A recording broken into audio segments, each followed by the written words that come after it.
Well, good evening, everyone, and welcome to our first installment of the speaker series for the semester. So, I would like to direct your attention to the schedule for the speaker series. It's at the table, right? Yes. So we like for all of you to return and bring a few friends so that, participate.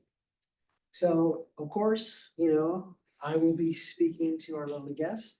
But we are taking questions. So if you have a question that you want to ask, we encourage everyone to raise your hand. And for those of you on Zoom, please submit your questions in the question and answer box and we'll answer them as they come in. So let's begin. This evening, I have the privilege to interview Dr. Elizabeth Ramon. And so we're going to discuss, Dr. Ramon, how you got here. Here at Cañada. But doctor. So just to let you guys know, we've known each other since college. We met in a lab. How fitting, right? And we've been in contact, on and off ever since. So, Dr. Ramon, can you just share first?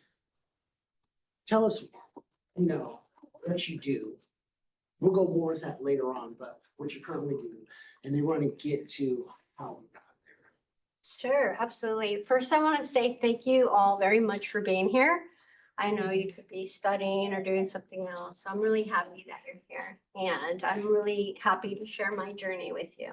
So I am currently working as a physician associate in Palo Alto. I work in family medicine.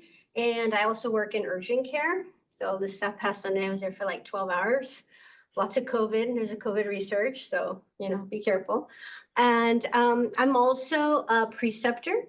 I precept students from the University of the Pacific, Stanford, San Jose State, UCSF, Toro, and Samuel Merritt. And I just got a request from Emory. So I am a preceptor and I teach lots of students. I do pre-health. I teach about pre-health, nursing, clinical aspects of medicine. And I'm also a coach. So in my current job, I am on a committee and I teach what we call PAMP Cares, where we teach our clinicians just how to be better communicators. And I also coach by department or by individual. So say a clinician, a doctor, a nurse, if you see anybody that's an advanced practice clinician says, oh, my patient experience scores are really bad. What am I doing wrong? Then I'll come in and I'll kind of just sit there and observe their interaction with their patient. And then after they're done, I kind of give them feedback. I'm like, hey, did you ask permission to use your AI? Hey, did you look at your patient and sit down with them? Hey, did you ask them how their day is? And if you know their family or their dog, say, hey, how's your dog Rocky? So did they make it like more of a human interaction and not a business transaction? So that's huge and that's so important.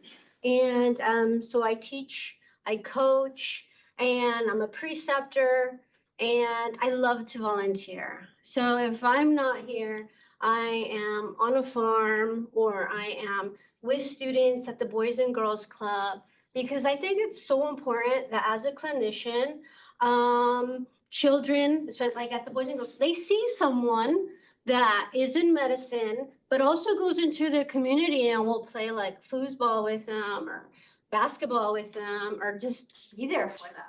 So that helps build trust, not only like with them as future patients or if they're already patients, but within your community and the community that you serve. So it's really important. Yeah. Okay. So,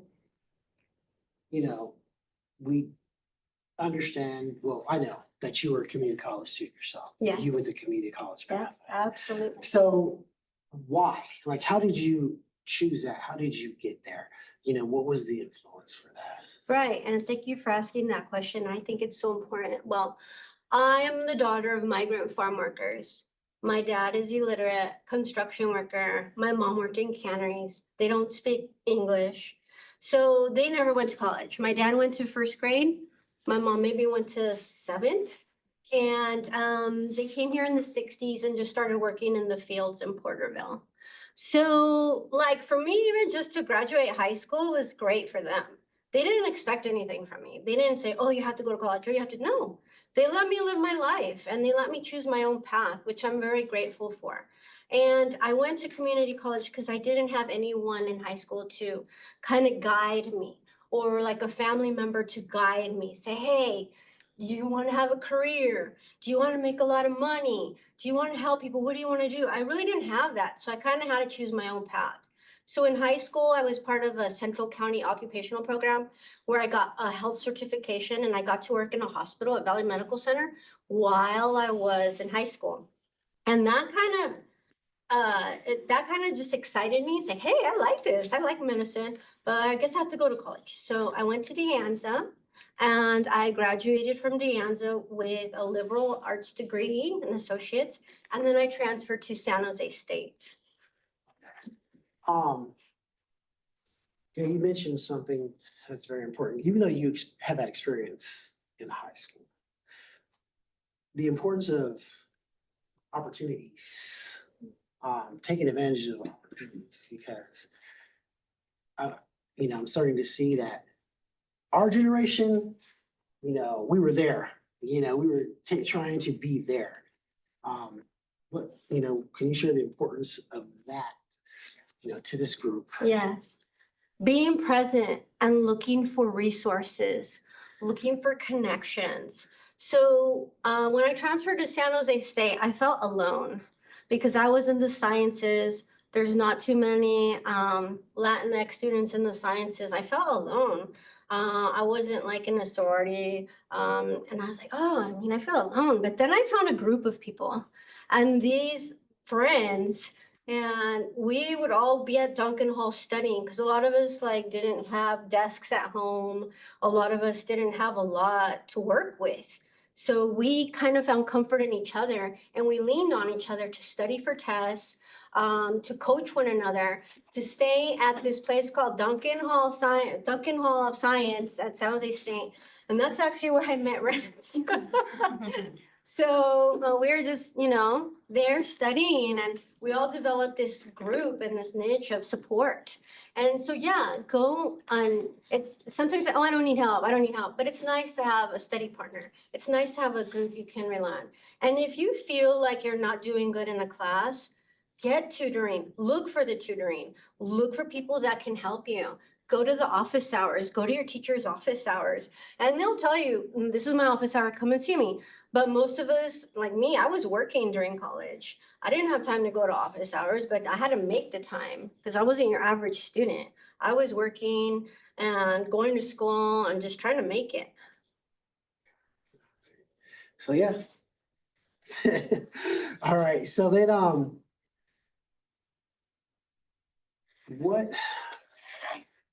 so can you you kind of mentioned that, that transition from the community college to the four institutions, finding a community that you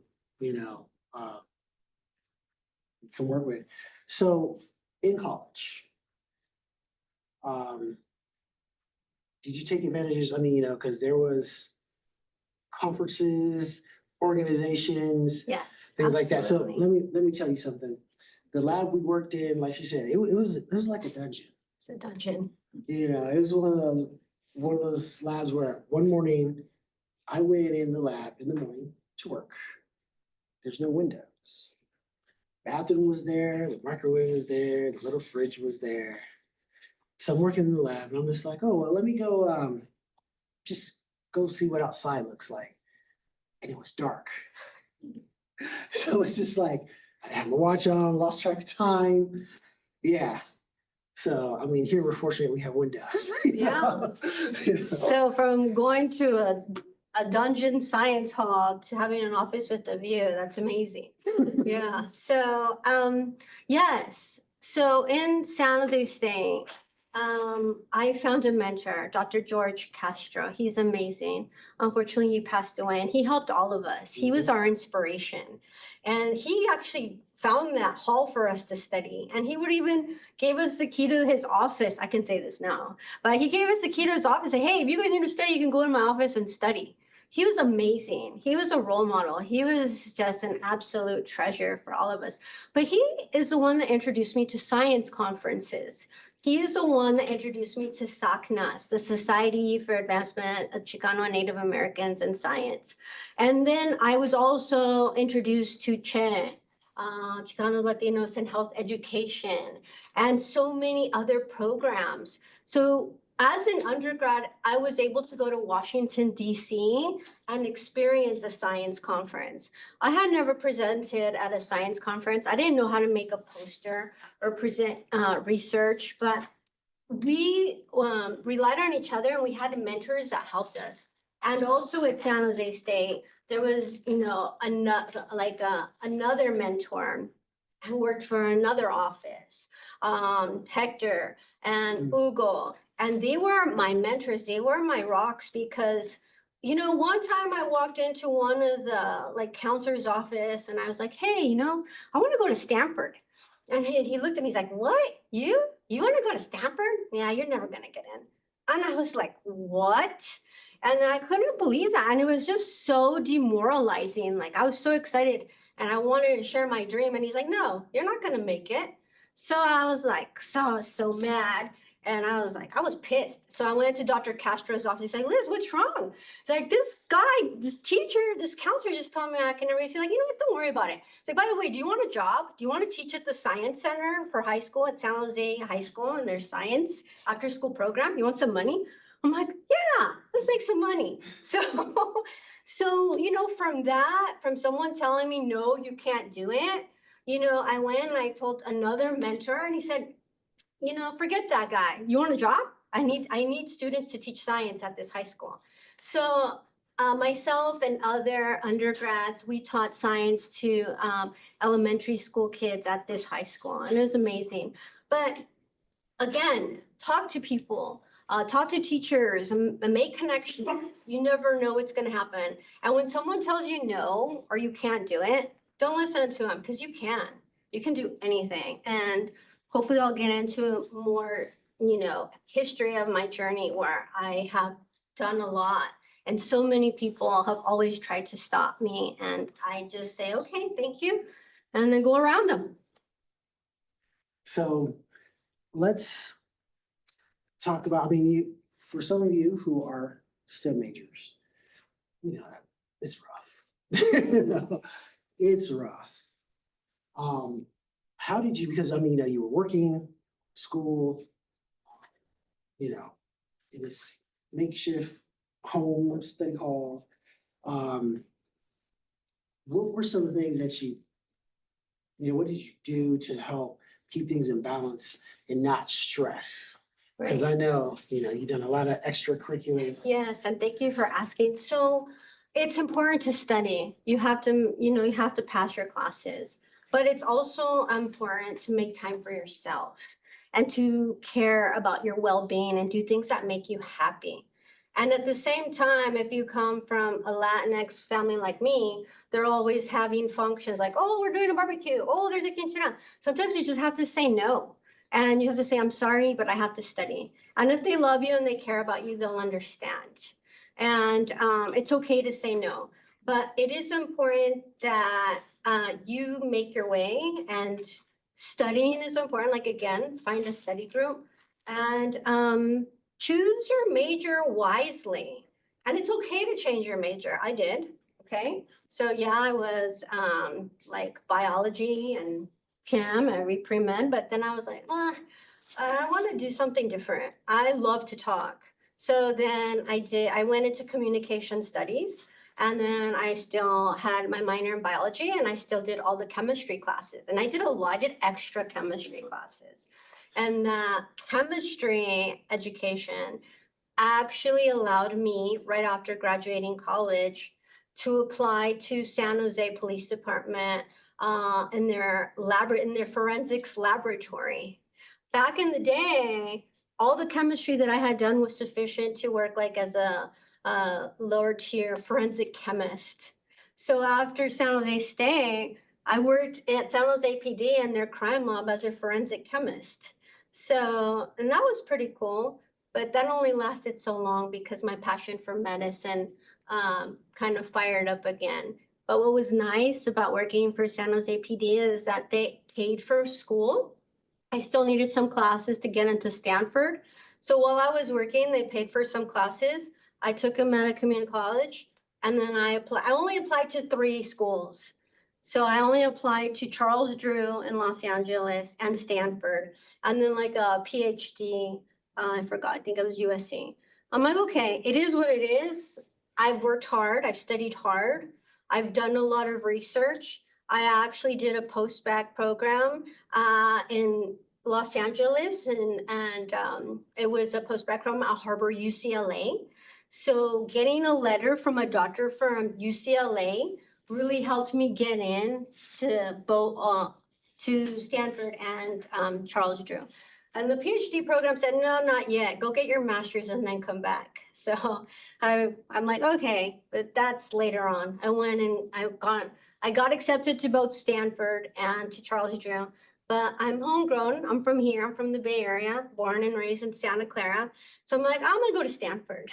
So yeah. Okay, so what was it about the medical field that, because I mean, you had your crime lab, you're doing some STEM stuff, So why medicine? Well, I did a lot of education. I would teach like the probation officers, like what's it, hey, we found this, it was more like toxic screening and so toxicology. But I didn't find pleasure in that. I didn't feel that it filled my heart.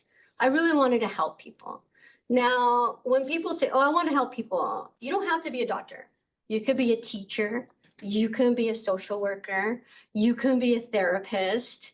You can work in communications. And I'm going to talk more about that because with my communications degree, I ended up doing a lot of work for Telemundo, Spanish TV, talking about health ed.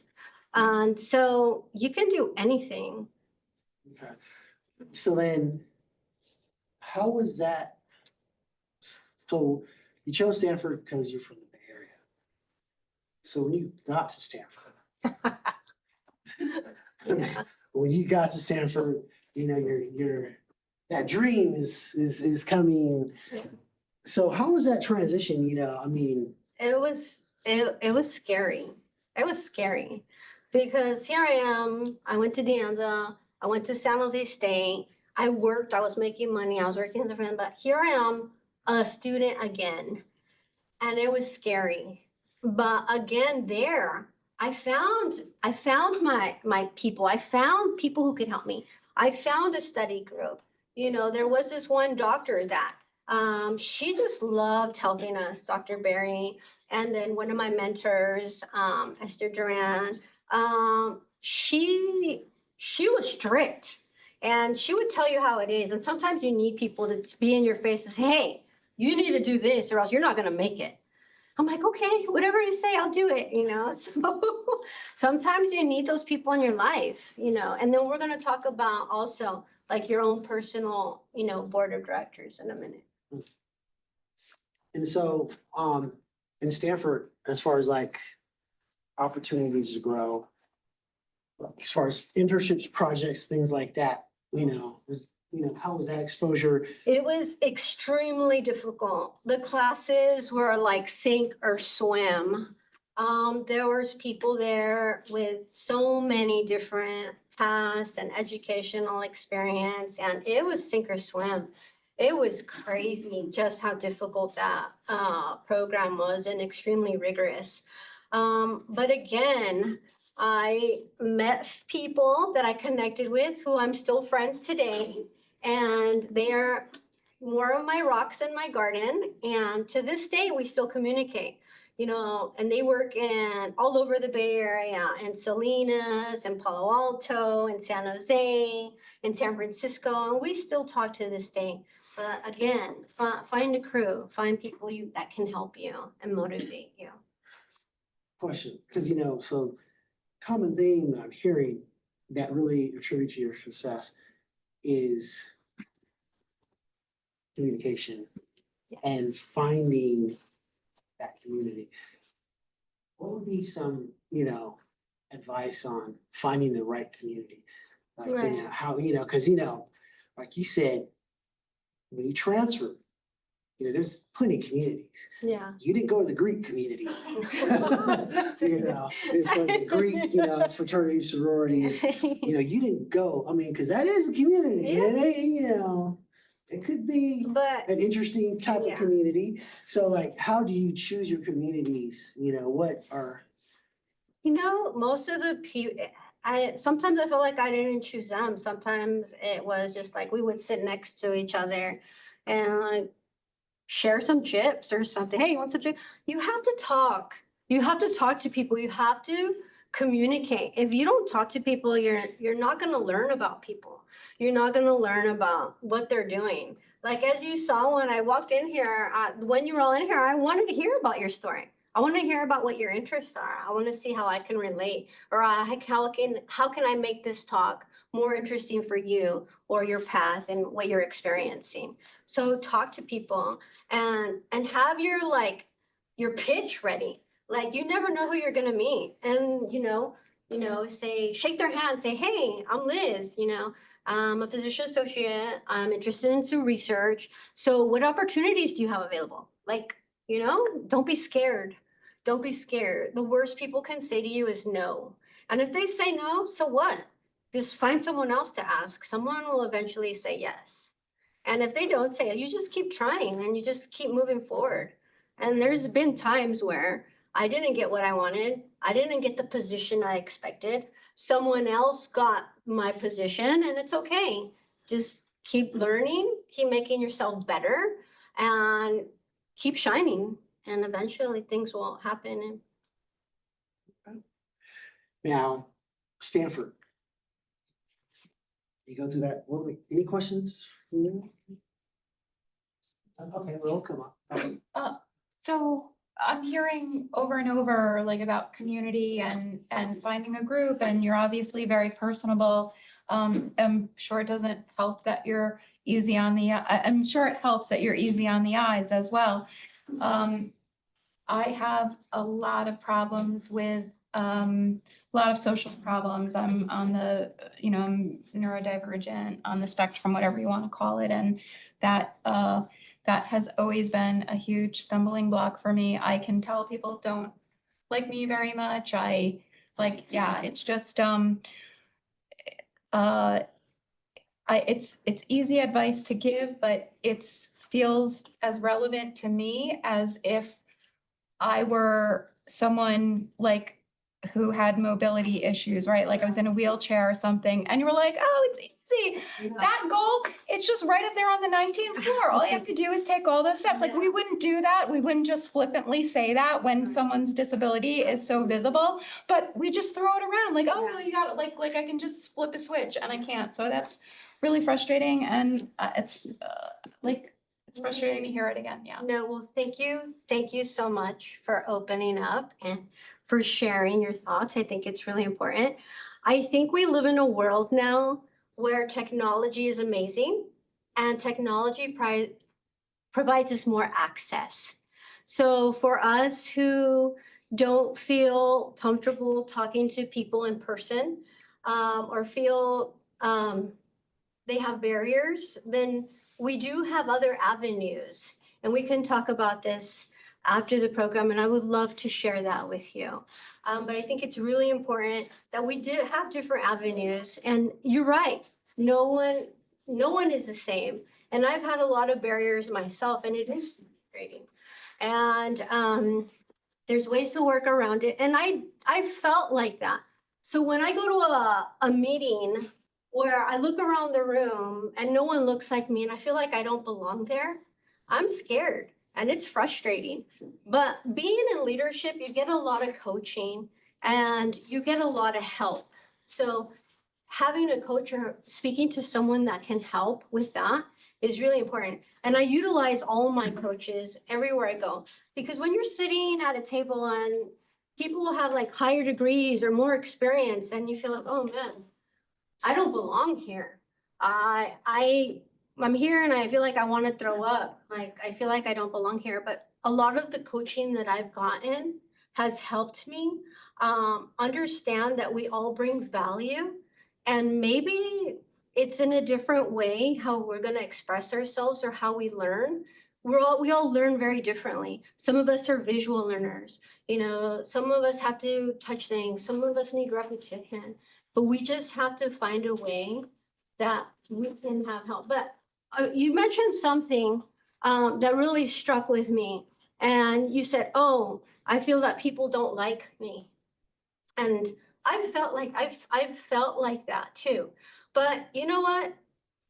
What I tell myself and what I tell my children is like, look, focus on the goal, you know, and then when they go to school and they hated their school, mom, you know, it's hard. I'm like, okay, you know, focus on the goal and we'll find other ways. And it's really important that we get the help and we get coaching. And I would love to speak to you after this to help guide you or help you in any way that I can. I'm sorry to continue. I appreciate that. I can't help that a lot of these things sound like platitudes that I've heard my whole life, that if it was going to work, it would have worked already. And the technology aspect, using technology to whatever, to, you know, to accomplish things that that turns out to be even more isolating for me. So there's also a student senate meeting going on now at this time, and I think I might excuse myself. I'm not sure, but I thank you for being here. No, thank you. And thank you again for sharing. And if you are part of the STEM program, I would love to share more information with you. Well, thank you. So moving from Stanford, so what was it, you know, trajectory, you know, after Stanford? Like, what was? So after Stanford was working, you have to go into the field, you have to work. And for me, being a female, I felt like I always had to prove myself. And it's hard. I always had to validate myself. You know, I go in, hi, I'll be seeing you today. And then right away, it's like, oh, where are you from? Oh, what school did you go to? Oh, like, what nationality are you? I'm like, why is that important? I'm here to make you feel better. I'm here to focus on you and to focus on your health and to get you to better health. Let's bring your diabetes down. Let's bring your high blood pressure down. Don't worry about how I look. Worry about why we're here and our goal and what we're here to do. So yeah, it's been tough. And it's been tough. I have a question related to that. How do you make yourself stand out in a male-dominated field? Like when you're trying to get the position that always goes to men, or you know, like they always know each other, and like, you know, how do you make yourself stand out? You know, it's like, oh, hey. Yeah. You know? So how do you make And I walk in there with the skirt and heels. I'm like, hey, where's my fist bump? Yeah, you know? exactly. So how did you make yourself stand out to get that position? So with education, and unfortunately, a lot of that still exists, like niches and clubs. And how do I stand out in a male dominated? You have to hold your own. You have to know what you're doing. You have to stand up to people when what they're saying isn't right. I've quit. I worked in a cardiology office where the guy is like, oh, hey, Liz, you work as hard as a man. I looked at him, I'm like, you know what? I work harder than most men. I quit and I took off, you know? So you have to, it's already hard enough validating yourself, but you have to hold your own. You have to be ready and, you know, study and know what you're doing. And it's hard. It's really hard. And the statistics show, I have a doctorate in medical science. Statistics show that like women in general, like the stats for having a doctorate is super low. And then for me, being a Latinx descent, it's 1%. I just read some of those statistics. It was mind-boggling. It is, and it's sad because right now we have the opportunity, but it's effort, it's work. It takes a lot of time and a lot of people, you have to put in the work. If you want the results, you have to put in the work. And unfortunately, some people just get things handed to them easy. Like, hey, you want this promotion? Yeah, okay, let's go golfing later. I'm like, I don't know how to golf, but let's, I'll beat you at bowling. You know? So yeah, it's hard. It's very difficult, and to this day, I know. But I'm not gonna lie and sit here and tell you, oh, it's easy, because I have been passed up for positions where, and that's why I keep going up. I keep moving forward. I keep learning to make myself more competitive. And unfortunately, it's sad that happens, but it happens. It happens to anybody. So, you didn't graduate from Stanford with your doctorate. No, that was Lynchburg. Okay. So how long did it take before you decided to get your doctorate? A long time. So you know, I just got my doctorate last year. Okay, so thank you. And that was after working in the field. And then working in the field, I didn't get a promotion, and I'm like, why didn't I get this? I deserve it. I have the life experience. I have the clinical experience. Why didn't I get this? And the person that didn't allow me to move up, I'm like, okay, fine. I'm gonna go get my master's in public health. I want to do more research. So during COVID, the best time to get a degree in public health, I didn't know COVID was gonna hit, but during COVID, I went back to San Jose State and I got my master's in public health. Now, everything had changed since I was there when we were in undergrad. Everything was online, you had to do papers, and yeah, everything was so different. But I managed to do my MPH from San Jose State during COVID.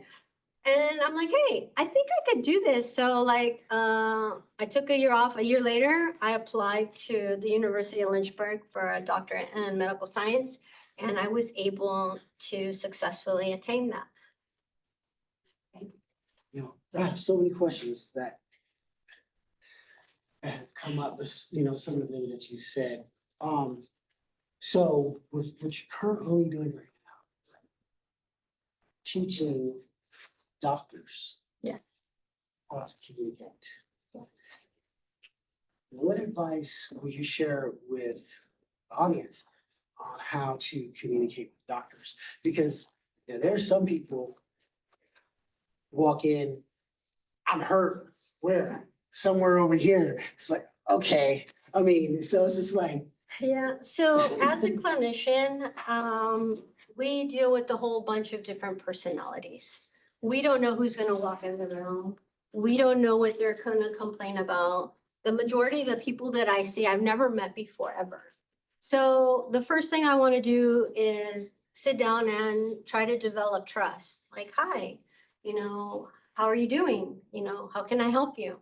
But before I do that, I do use ambient technology now. It's AI, and it types my note for me. So instead of me typing and looking at them, AI has been able to allow me to say, may I use my ambient technology? And if they say no, fine. I'll just type my note and look at them. But if they agree to allowing me to use ambient technology, I'll say, this is a bridge, this is a program that we use. And if it's okay with you, I'd like to share that with you. So I put it down and they could see it. So they know, and I let them know, this doesn't stay in my phone. It goes directly uploaded into your patient chart. So we put it down and we just talk about what the problem, but yes, you have a schedule. You're seeing a patient every 15, every 20, every 40 minutes. So you have to stay on track and you have to help guide people back into why they're there. It's kind of, you listen and look, what I'm hearing is this, you're here for a right knee pain. Yes, okay. But then they'll say, oh, I have a headache too. So then it's something else. But usually, oh yeah, and then by the way, I was running and I tripped, my ankle hurts. So you have to be able to kind of navigate the visit. And if it's going to be too many items that they want to talk about, say, hey, look, I want to give you my full undivided attention. I think we're going to need to make another appointment. And I'm sorry, but I really want to dedicate my time to you and listen about your other problems. But today, let's focus on the main concerns, and then I'll be more than happy to see you at another visit. And the beauty about it now is that if you work or you have kids and you can't leave your home, we have telemedicine where you don't have to deal with parking. You don't have to worry about a babysitter. You don't want to leave your dog or your talking parrot. I mean, I've had talking parrots in video visits. It's interesting what you see in video visits. But that also provides access, and it decreases barriers for people that will see me at their lunchtime or will see me late at night or will see me on a Saturday morning. So just being able to provide access. So you had a question? Yes, I did. I don't know if you can answer this, but like, do you know like how long or accurate the AI is? Because I know we're starting to use AI to continue, but AI can make mistakes. Like if you're going really fast with a patient, will there be errors? Do you have to go back and correct it? Yes, and thank you for asking that question. AI is a tool that we use to help us with our work, but I don't trust AI 100%. It has hallucinations. It does hallucinate. So do people And though. especially with my Spanish speaking patients, yeah, AI understands different languages and it's beautiful. But unfortunately, yeah, AI does make mistakes. So what I do is I will make my own little notes and then have my AI technology. At the end of the day, I will plug in the AI note. I'm like, hey, she didn't say that, or I didn't say that. And then I'll delete it and fix it. Okay, got it. Absolutely. But I don't trust it Mhm. just to, okay, hit send or hit, end it. No, I check all my visits. Okay, cool. Yeah. Thank you. Thank you for the You had a question. question? This may feel like a sort of personal out of bounds. I'll ask it. It's up to you. I mean, you could even lie, frankly, but I'm interested in what kind of a student were you? How was your academic performance? So if you want to tell Oh, us that yeah. in GPA or any Sure, no, no, absolutely. As an undergrad, I wasn't a 4.0 student, maybe 3.0. I wasn't a top student, but as you keep learning how to take tests. You keep learning how to use your resources. So by the time I got to my doctorate, I graduated with a 4.0. I actually was on the dean's list and I actually got scholarships that paid for that doctorate program. So I'm going to be honest with you. I didn't start as an excellent student, but my last degree, I ended up as a 4.0 student. But I'm going to tell you something. It's not important. If I didn't have a 4.0 and I got into Stanford, it's because of everything else that I did in my life that made me different. And I didn't answer your question. What extracurriculars did I do to make myself different from everybody else? Well, as an undergrad, as I mentioned, I taught at a science camp. I taught martial arts. I'm a second degree black belt in Korean karate, Kodokan judo, and jujitsu. So I would teach people martial arts. Yeah, it's real. And she almost kicked me in my head. So, yeah. So, but was nice, and I also taught women empowerment courses because, as you know, like if you're walking in a dark and the ability now they have blue lights available, but not every place has a blue light. To be able to teach someone to scream or to yell or to be alert and just to protect yourself, I was able to do that. And to this day, I still, can coach many women and men how to feel more safe in certain environments. And I did cultural dancing. I did indigenous dancing, and that is one of my things that I love to do because my work is very stressful. All day long, people are complaining about what's painful or what hurts, and it's not just physical. There's a lot of, mental health, social aspects, and physical aspects. So when I come home, I leave work at work because when I come home, I don't want any of that energy. I want to just transcend and be at peace. And on my drive home, I'll listen to my music and I'll try to feel better. But there are some days that are rough. There are some days that I cry with my patients. There are some days that patients are not nice to me. And I'm sorry. And sometimes we're just not a good fit. No, I'm not for everybody. And that's what I tell my patient, And I'm like, hey, you're more than welcome to get a second or a third opinion, or if we're not a good fit, I'm sorry. Please feel free to schedule with any of my colleagues. You're not always gonna please everybody. You just can't. That's a very good point. That's a very good point. So, the next question. I had it. Escapes me. So now, no, sorry, now I do. How did you ended up working with Telemundo? What was the purpose of that? And how long did that, Yeah, so to be honest, I think they just showed up at my clinic one day and said, hey, we're having a heat wave. The doctor that I was working with, Dr. Ramirez at the time, Dr. Ramirez, can you share some light on how people can protect themselves in this heat wave? He's like, no, I don't want to go on TV. Liz, get over here. You do this. I'm like, I didn't even agree, but I'm like, sure, if it's gonna help my community, if it's gonna help my patients, let's go outside and I will tell you, in the heat, drink lots of water, wear light clothing, wear your sunblock, and then from there, we just established a relationship where they had a health topic that they wanted that they wanted me to talk to the community about. I was more than willing to talk about that issue, or the, health education. There's so many ways to teach. I teach my patients, and I teach, my classes, but I also teach on television because again, it's just access. I just want to provide health education to people. And now, there's TikTok but you have to be careful what you hear and see on TikTok because it's not always the correct, version of things. So please be careful with that. And but yeah, that's it. That's how I developed this relationship to talk about health topics with the community.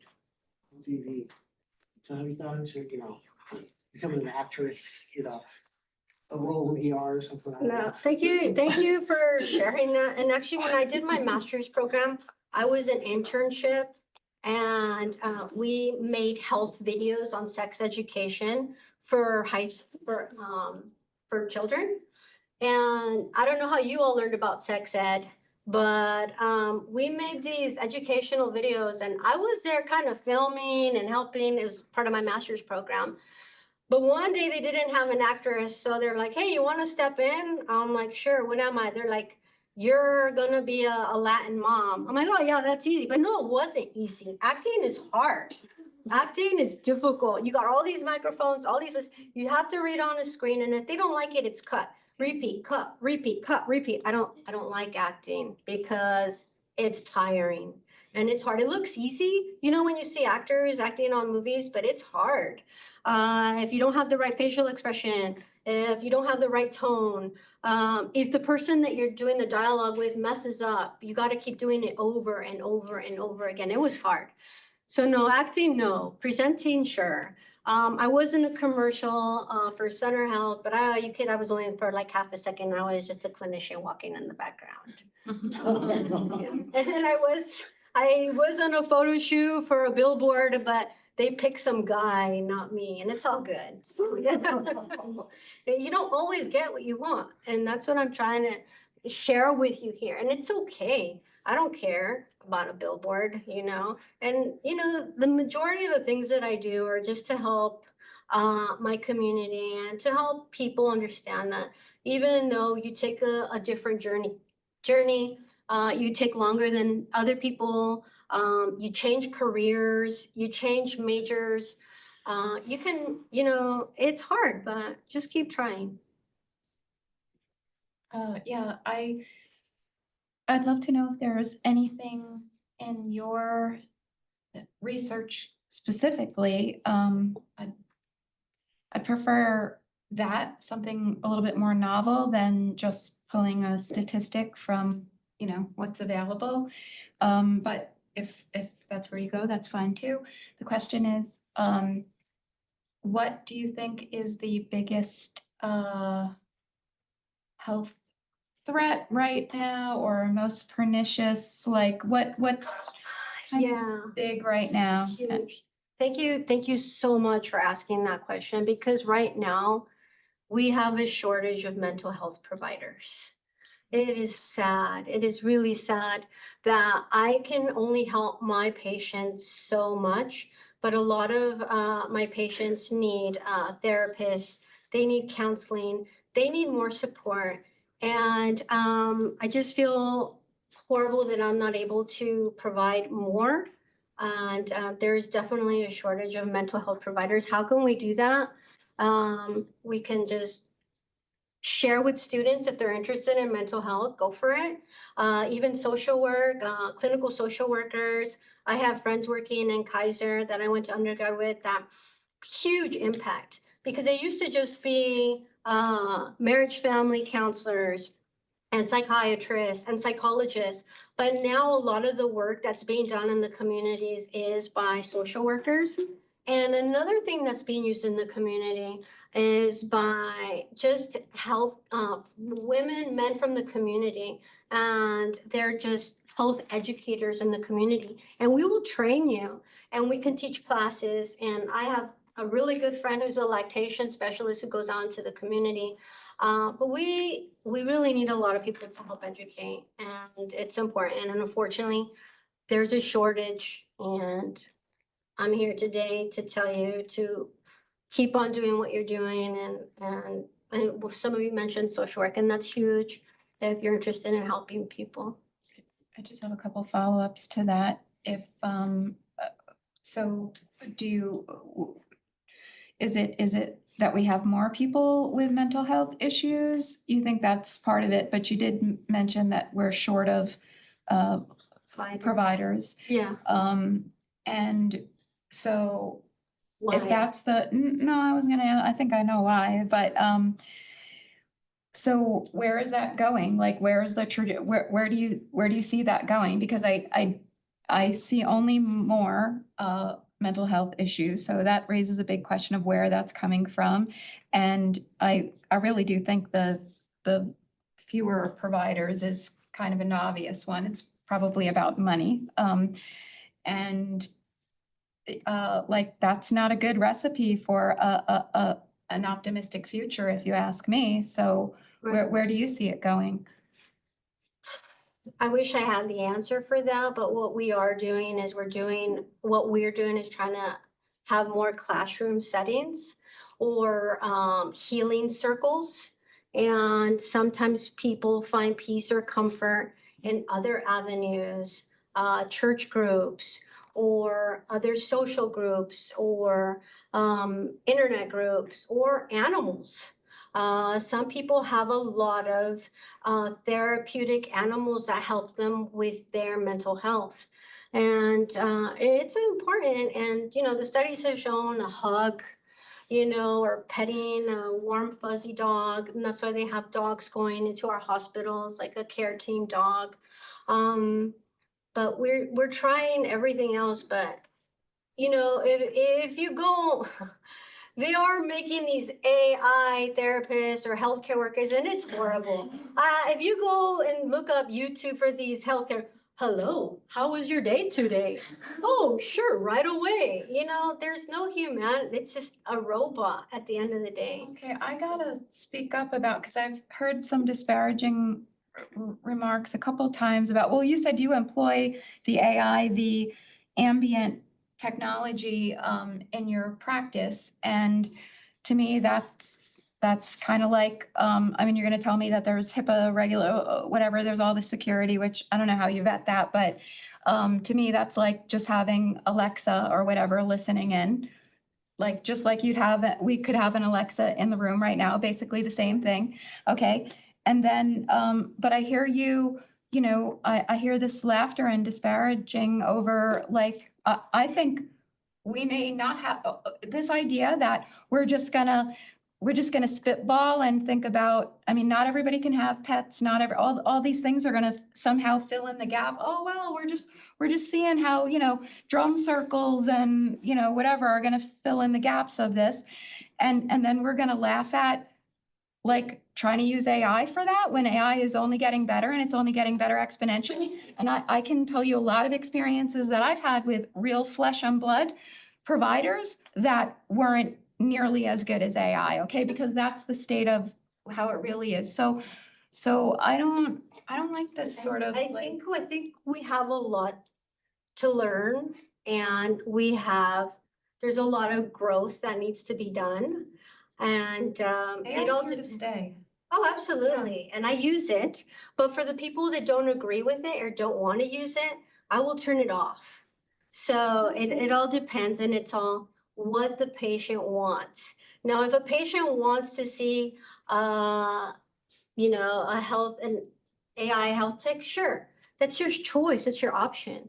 So and I'm glad that we have those opportunities available, and that we live in the best place. We're so lucky to be here, right? And so other folks don't have this, ability to have UCSF, Stanford, all these community colleges. And so we're very lucky. We're very lucky. But I don't know the answer. I just need to keep growing, and I will use it. But again, it's not perfect. Yeah, Nothing but is people aren't perfect. perfect. And I like to remind people, who either laugh at AI, the idea of AI doing things, or autonomous vehicles or whatever. People used to say complain about the automobile, how, oh, that's no, it'll scare the horses. Well, where are we now? Are we still in horse and buggies, or are we all, Right. just Yeah. used to cars? So yes, you're absolutely right. AI is here to stay, and I think we need to work with it to help us. But again, at the end of the day, AI needs to be charged. AI needs to be programmed. AI cannot function without humans. And I think it's really important that we mention that. So we're coming close to the conclusion of this. And so I'm going to ask you the question that I ask every guest. Yes. So as you reflect on your journey and where you started to where we are now, if there was one piece of advice that you wish someone had told you, or let's say there was that golden nugget that someone had shared with you, what would that be? Please share with our students. Yes, absolutely. So just don't give up. Some of the students mentioned like, oh, I got a failing grade, and that made me change my major. And it's okay to it's okay to fail. It's okay to fail, because when I look at a failure, it's not a failure, it's just an opportunity to try again or to try something different. So no one's perfect, and just keep trying. And if you need help, ask for help. And yeah, don't give up. And we have. Okay, so go ahead, ask me a question. I appreciate you sharing all these stories because, as all as a student, we need somebody like a role model like you. I really appreciate everything that you have said. Because the thing that struck me now is don't give up. We can continue doing what we want to do. Don't give up. That's good. That's a good action. Well, thank you. And thank Thank you for being here. Thank you. I appreciate it. I don't know if we have time. This is relevant to your job, but not necessarily to the last question that you asked. Did you have to go to medical school to get your position? Or was this done through a different program? Like I know in certain nursing levels, you can go to a nursing school instead of through the whole medical system. Right. No, yeah. Thank you for asking this question. So Stanford PA program is through their medical school. It is a physician associate program, and physician associates and nurse practitioners at that time trained under the same program. And now it's very different. So there are nurse practitioners, there's physician associates, there's medical doctors, and even as a nurse practitioner and as a PA, you can specialize in a certain field, dermatology, anesthesiology, so surgery. There's a lot that you can do. But it's nice if you learn about it, and if you'd like to shadow one of the providers, I strongly recommend it. If you're interested in a certain field, to shadow them And a lot of people are more than willing, and there are different programs where you can shadow someone to see if you're really interested or you like it. Because you shouldn't say like, oh yeah, I really want to be a doctor. And you go hang out with a doctor for, 8 hours. You're like, oh man, I can't do that. I don't want to do that. So yes, Makes sense. absolutely. Okay, cool. Relatedly, or just to clarify, so you keep saying physician's associate. How does that differ from a PA, a physician assistant? Or And that's what a I new know is- name. That's Oh, that's just the new yes, name it's a new for- terminology. Okay, okay. Yeah. All right, well, everyone, please, let's give Dr. Rose a round of applause.